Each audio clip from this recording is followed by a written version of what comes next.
Енді центрге тартқыш күшке бір мысал келтірейік. Мысалымызда горизонталь бағытта жіпке байланған тастың қозғалысын көреміз. Тастың массасы 1 кг, жылдамдығы 4 метр секунд, шеңбердің радиусы 2 метр. Центрге тартқыш күшті табу керек. Бұл сұрақты шешу үшін ең бірінші Ньютонның екінші заңын жазайық.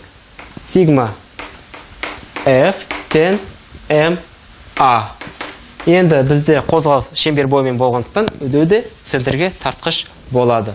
Енді барлық күштерді қарастырайық. Бізде үдеу қай бағытта центрге қарай болғандықтан, енді осы жазықтықта қандай барлық күштердің қосындысын алуымыз керек.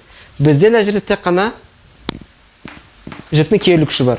Т тен МА центрге тартқыш векторлық түрде беріледі. Енді скалярға аудару үшін күштердің бағытына назар аударуымыз керек.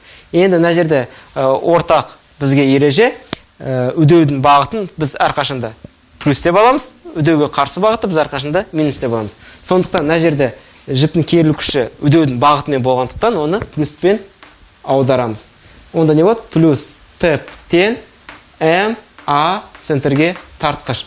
Бұл өз кезегінде неге тең? Центрге тартқыш күшке тең. Мына жерден байқайтын болсақ, центрге тартқыш неге тең? Жіптің керілу күшіне тең. Енді есепті шығарайық. Центрге тартқыш күш тең керілу күшіне, ол тең болады.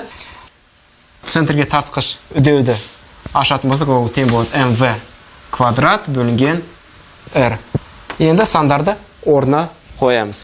Массамыз тең 1 килограмм, жылдамдығымыз 4 квадрат бөлеміз R 2-ге тең. Ол неге тең болады? 4-дің квадраты 16 бөлі 2 8 ньютон. Онда осы есебімізде центрге тартқыш күш 8 ньютонға болады. Мына жерде назар аударатын жағдай, егер ережені еске түсіретін болсақ, центрге тартқыш күш жеке күш ретінде ешқашан келмейді. Ол тек қана барлық күштердің тең әсерлісі болады. Мына жағдайда бізде барлық күштердің тең әсерлісі тек қана жіптің керілу күші болғандықтан, сол жіптің керілу күші біздің центрге тартқыш күш болып саналады.